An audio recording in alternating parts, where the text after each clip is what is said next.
বাবা, আপনি আজকে এত সন্ধ্যা করে বাজার থেকে ফিরলেন, কিন্তু আপনার মুখটা এমন শুকনো দেখাচ্ছে কেন? আর বলিস না বিক্রম, আমাদের এই পুরনো দোকানটা বোধহয় আর বেশি দিন চালানো সম্ভব হবে না। এ কি কথা বলছো বাবা? এত বছর ধরে যে ব্যবসা আমরা করছি, সেটা হুট করে বন্ধ করবার কথা ভাবছো কেন? দোকানে এখন আর নতুন কোনো ক্রেতা আসছে না বিক্রম। কেউ আমাদের তৈরি খাবার কিনতেও চাইছে না। প্রতিদিন এভাবে লোকসান হতে থাকলে তো আমাদের জমানো পুঁজিটুকু একেবারে পুরোপুরি শেষ হয়ে যাবে বাবা। চিন্তার কথা।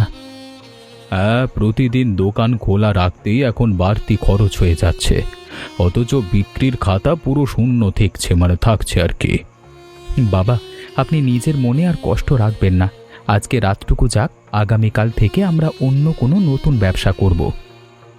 এই দুর্যোগের বাজারে অন্য কি ব্যবসা বা নতুন করে করা যাবে তা ভেবে আমি কিছুই পাচ্ছি না। সকালের দিকে আমরা দুজনে মিলে বাজারে গিয়ে চারিদিকের অবস্থা দেখে একটা ভালো সিদ্ধান্ত অবশ্যই নিতে পারবো বাবা। বিক্রম, আমরা কত আশা নিয়ে আজকে বাজারের এক কোণে এই চটপটির নতুন দোকানটা খুলে বসলাম বাবা। হ্যাঁ বাবা, কিন্তু এই বৃষ্টির তোড়ে পথে কোনো মানুষই তো আজকে বাড়ি থেকে বের হচ্ছে না। পুরনো বড় বড় দোকানগুলোর ভিড় দেখে দেখ, অথচ আমাদের এই নতুন চটপটির পাত্র পুরোপুরি ভর্তি পড়ে আছে। এই কাদা জলের দিনে নতুন দোকানে কেউ বিশ্বাস করে আসতেই চাইছে না বাবা। লোকসান আমাদের পিছু ছাড়ছে না। এভাবে চললেই নতুন ব্যবসার দরকারি জিনিসপত্রের চড়া দাম আমরা কিভাবে শোধ করব বিক্রম? বাবা, এই চটপটির ব্যবসাও বোধহয় আমাদের পক্ষে আর চালানো সম্ভব হবে না। কালকে থেকে দোকান বন্ধ রাখতে হবে। হ্যাঁ বাবা, লোকসানের বোঝার না বাড়িয়ে আগামীকাল থেকেই এই দোকান পুরোপুরি বন্ধ করে দেওয়াই ভালো হবে। আমাদের এই জরা জীর্ণ কপালটাই খারাপ বাবা। কোনো ভালো কাজেই আমরা এক ফোঁটাও সফলতা পাচ্ছি না। তুই মন খারাপ করিস না বাবা, এই দুর্যোগ কেটে গেলে কোনো একটা ভালো নতুন ব্যবস্থা ঠিকই হয়ে যাবে। ওগো, তোমরা দুজনে আজ বাজার থেকে অমন মলিন মুখে খালি হাতে ফিরলে কেন? আর বলো না সরোজিনী, নতুন চটপটির দোকানটাও আজকে লোকসানের কারণে একেবারে পুরোপুরি বন্ধ করে দিতে হলো। একই কথা শুনছি। তবে আমাদের এই নতুন ওই পুরনো সব ব্যবসাটা কি এখন লাটে উঠলো? হ্যাঁ মা, বানের নোংরা জলের কারণে বাজারে লোক একদম আসছে না। জিনিসপত্রের দাম হু হু করে বাড়ছে। আমার আদরের মেয়ে কবিতা তো শহরে একা একা পড়াশোনা করছে। ওকে এখন কি করে টাকা পাঠাবো? হ্যাঁ সরোজিনী, প্রতি মাসের এই নির্দিষ্ট সময়েই তো কবিতার পড়াশোনার খরচের ভালো টাকা আমাদের পাঠাতে হয়। বাবা, আমাদের ক্যাশ বাক্সে তো এখন একটার নতুন টাকাও অবশিষ্ট নেই। কবিতার খরচের টাকা কিভাবে দেব? শহরেও একা একা না খেয়ে থাকবে কানাই। আমার বুকটা কেঁপে উঠছে। মা, আমি আর কয়েকটা দিন গ্রামে অন্য কোনো উপায়ে টাকা জোগাড় করবার ভালো চেষ্টা করে দেখি। যদি কোনোভাবেই নতুন টাকা জোগাড় না হয়, তবে কবিতাকে শহর থেকে জলদি এই গ্রামে ফিরিয়ে আনতে হবে।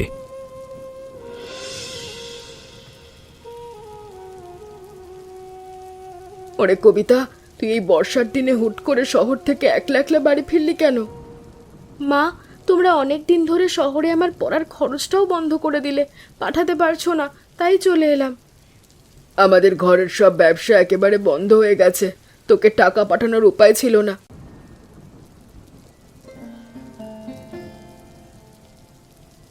ওরে কবিতা, তুই এসেছিস মা। আমাদের এই জরাজীর্ণ সংসারের বড় দুর্দশার কথা তোকে আর কি বলবো। বাবা, তুমি নিজের চোখে অমন করে এক ফোঁটাও জল এনো না। আমি তো সব খবর পেয়ে ফিরে এলাম। তোকে শহরে ভালো করে পড়াশুনোটুকুও করাতে পারলাম না মা, আমার কষ্ট হচ্ছে। বাবা, তোমরা আর একটু চিন্তা করো না। আমি যখন ফিরে এসেছি তখন নতুন একটা ভালো উপায় নিশ্চয়ই বের করব। তুই হাত মুখ ধুয়ে নিজের ঘরে গিয়ে একটু বিশ্রাম নে। আজ অনেক দিন পর তোকে দেখে বুকটা জুড়োলো। হ্যাঁ মা, আমি ঘরে যাচ্ছি। আর রাতে আমরা সবাই একসাথে বসে নতুন ব্যবসার দরকারি কথা আলোচনা করব।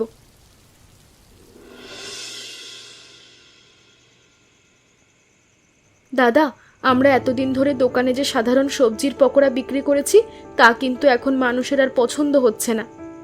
কেন কবিতা? গ্রামের সাধারণ মানুষ তো এই সস্তা সবজির পকোড়ার আগ্রহ নিয়ে এতদিন খেত। এখন মানুষের পছন্দ বদলে গেছে দাদা। 2 বা 5 টাকার একঘেয়ে খাবার খেয়ে কেউ ভালো লাগে না। কিন্তু ওরে কবিতা, আমাদের এই গরিব গায়ে নতুন আর ভালো খাবার বানাতে গেলে তো অনেক বেশি খরচ হবে। বাবা, আমরা এবার দোকানে ভালো চিকেন পকোড়া বানাবো। শহরের মানুষ এই চিকেন পকোড়া খুব পছন্দ করে। এই কি বলিস মা, এই বর্ষার দিনে মুরগির মাংসের চড়া দাম বাজারে বেশি, লোকসান বেশি, মানে লোকসান হলে আমরা একেবারে শেষ হয়ে যাব। হ্যাঁ কবিতা, মুরগির মাংসের এত বড় খরচ আমরা কিভাবে মেটাবো? আমাদের হাতে তো কোনো বাড়তি পুঁজি নেই। তোমরা আমার ওপর একটুখানি ভরসা করো। বাজারে মুরগি কেনার দরকারি ভালো ব্যবস্থা তোমরা শুধু করে দাও। তুই যখন এত বড় সাহসের কথা বলছিস কবিতা, তবে আমি কালকে সকালেই খামার থেকে ভালো মুরগি নিয়ে আসব।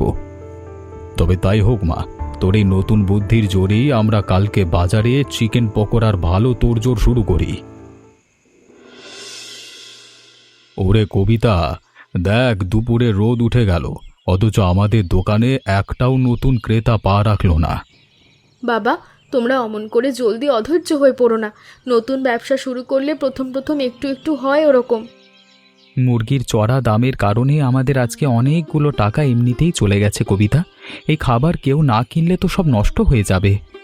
আমি তোকে আগেই বলেছিলাম মা, এই চিকেন পকোড়ার চড়া দাম দিয়ে গ্রামের সাধারণ মানুষ কেন কিনে খাবে? বাবা, আমরা তো মাত্র শুরু করেছি। শহরের এই নতুন স্বাদের খাবারটার কথা গ্রামের মানুষ জলদি বুঝতে পারবে। দোকানের পাত্রে রাখা সব কাঁচা মাংস তো গরমে নষ্ট হতে চলেছে কবিতা, আমাদের লোকসান হয়ে গেল।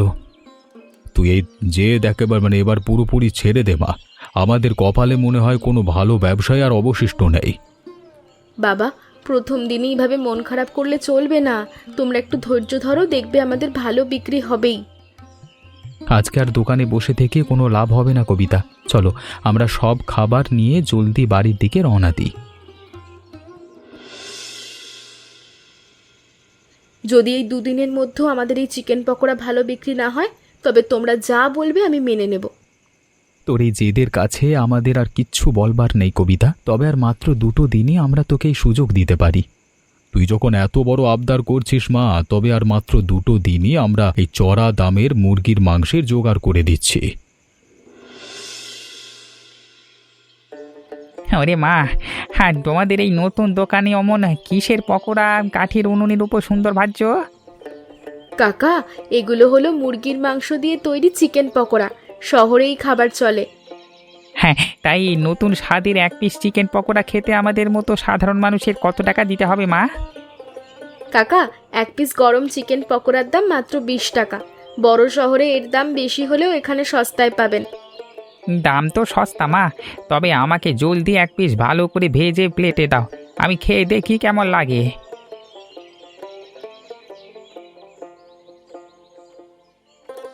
ওরে বাহ, এই চিকেন পকোড়ার স্বাদ তো মা আমি এমন নতুন স্বাদের খাবার আগে কখনো খাইনি। কাকা, আপনি যখন ভালো বলছেন, তবে পাড়ার অন্য প্রতিবেশীদেরও আমাদের এই খাবার ভালো লাগবে। আর সবাইকে জলদি জানাবেন। ওরে কানাই, তুই নিজের চোখে চেয়ে দেখ, আমার আদরের মেয়ে কবিতা কত সুন্দর বুদ্ধি করে আমাদের বিপদ থেকে বাঁচালো। হ্যাঁ সরোজিনী, আমি তো ভাবতেই পারিনি যে আমার মেয়েটা শহরে পড়াশুনো করে এত ব্যবসায়িক বুদ্ধি মাথায় নিয়ে ফিরবে। কিন্তু কবিতা, আমরা যদি প্রতিদিন শুধুমাত্র এই চিকেন পকোড়া বিক্রি করি, তবে মুরগির চড়া দামের কারণে আমাদের খরচ তো হবে। হ্যাঁ বিক্রম, এত বর্ষার দিনে প্রতিদিন আমরা এত নতুন নতুন মুরগি আমাদের এই ছোট গায়ে পাবোই বা কোথায়? দাদা, তোমরা এতদিন যখন এই দোকানে সাধারণ পকোড়া বানাতে, তখন ঠিক কি কি দরকারি জিনিসপত্র ভেতর দিয়ে তৈরি করতে? আর বলিস না কবিতা, সবজির দামের কারণে শেষমেশ আমরা সস্তায় পাওয়া বুনো কচু দিয়েই সব পকোড়া একেবারে পুরোপুরি বানিয়েছিলাম।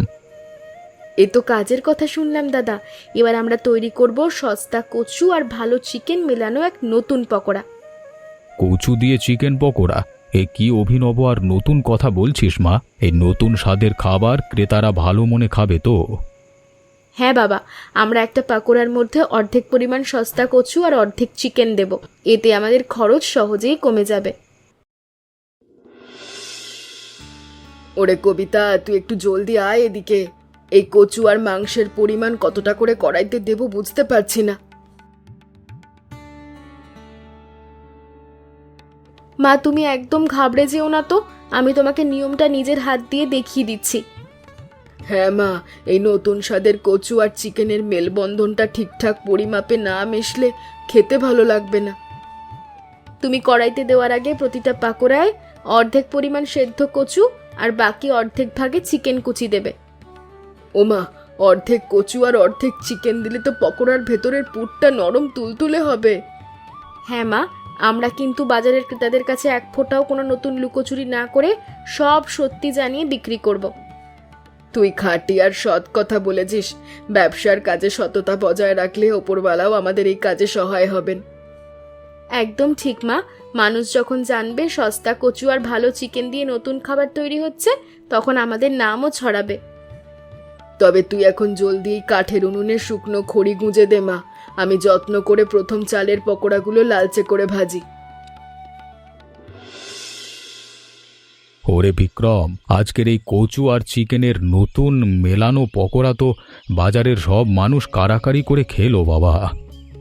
হ্যাঁ বাবা, আজকে নতুন পকোড়ার সমস্ত বিক্রি শেষে ক্যাশ বাক্সে তো অঙ্কের ভালো টাকা জমা হয়েছে। আজকে আমাদের এই চরম সুখের দিনে ঘর পানে ফেরবার পথে আমাদের আদরের মেয়ে কবিতার জন্য ভালো একটা নতুন উপহার কিনে নিয়ে চল। আপনি ভালো কথা মনে করিয়েছেন বাবা। কবিতা আজকে শহর থেকে না ফিরলে আমাদের এই ভাঙা দোকান ঘুরে দাঁড়াতো না। হ্যাঁ, তবে বাজারে জমানো করকরে টাকা নিয়ে চল। ওর জন্য একটা সুন্দর জামা কিনে আমরা আজকে ঘরে ফিরব। বাবা, উপহার কিনবার কথা তো হলো, কিন্তু কাঠের বড় পাত্রে যে এখনো 25-30 পিস অতিরিক্ত নতুন পকোড়া বেশি রয়ে গেল। হ্যাঁ বিক্রম, হিসেব না রেখে আজকে প্রথম দিনে তো আমরা প্রয়োজনের তুলনায় পরিমাণের পকোড়া একেবারে ভেজে ফেলেছিলাম অনেক। গরমের দিনে অতিরিক্ত পকোড়াগুলো যদি আমরা দোকানে ফেলে রাখি তবে তো সব পচে গিয়ে আমাদের বাড়তি লোকসান হবে। তবে চল বাবা, এই সব কটা গরম পকোড়া আমরা জলদি বাটিতে গুছিয়ে একেবারে আমাদের বাড়ির বড় উঠানে নিয়ে যাই।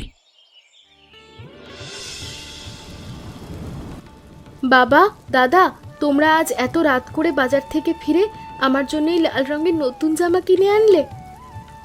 ওরে কবিতা, তুই আমাদের এই ভাঙা সংসারকে যেভাবে নতুন বুদ্ধি দিয়ে একেবারে বাঁচালি মা, তার কাছে এই উপহার তো সামান্য।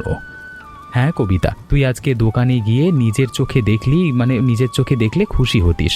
আমাদের নতুন স্বাদের পকোড়া সব একেবারে শেষ হয়ে গেছে। আমি তো আগেই বলেছিলাম মানুষের মুখের রুচি এখন বদলে গেছে। তোমরা শুধু শুধু ভয় পাচ্ছিলে। তোর এই অসামান্য ব্যবসায়িক বুদ্ধির প্রশংসা আজকে বাজারের প্রতিটি সাধারণ মানুষ মুখে মুখে করছিল কবিতা। কিন্তু দাদা, তোমার হাতের ওই বড় স্টিলের বাটিতে অমন কাপড় দিয়ে ঢাকা দিয়ে কিসের নতুন জিনিস এনেছো? আর বলিস না মা, অতিরিক্ত পকোড়া তৈরি করায় আজকে দোকানে প্রায় 30 পিস ভালো পকোড়া একেবারে বাড়তি রয়ে গেছে। এই বাড়তি পকোড়াগুলো যদি আমরা দোকানে ফেলে রাখতাম তবে তো নষ্ট হতো, কিন্তু এগুলো এখন কি করব তো ভেবে পাচ্ছি না। তোমরা একদম চিন্তা করো না, আগামীকাল সকাল হতেই এই সব কটা পকোড়া আমি গ্রামের সব গরিব ছোট বাচ্চাদের ভালোবেসে দিয়ে দেব। ওরে কবিতা, তুই পুণ্যময় কথা বলেছিস মা। এতে আমাদের এই নতুন সস্তা খাবারের সুনাম চারিদিকে আরো বেশি ছড়িয়ে পড়বে।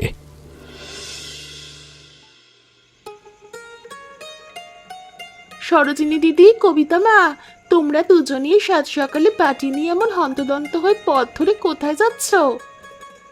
আর বলো না সরলা, আমাদের এই দোকানে আজ পরিমাণে কচু আর মাংসের পকোড়া অতিরিক্ত হয়ে গিয়েছিল। অতিরিক্ত পকোড়া? তাই বর্ষার দিনে সেই সব ভালো খাবার নিয়ে তোমরা পথের ছোট পাড়ায় কেন যাচ্ছ? সরলা কাকিমা, আমি ভাবলাম এই ভালো পকোড়াগুলো ফেলে না দিয়ে গ্রামের গরিব ছোট বাচ্চাদের খাইয়ে আসি। একই পূর্ণময় চিন্তা করেছিস কবিতা মা। তোদের এই মনের কাজের প্রশংসা তো সারা গ্রাম জুড়ে সবাই করছে।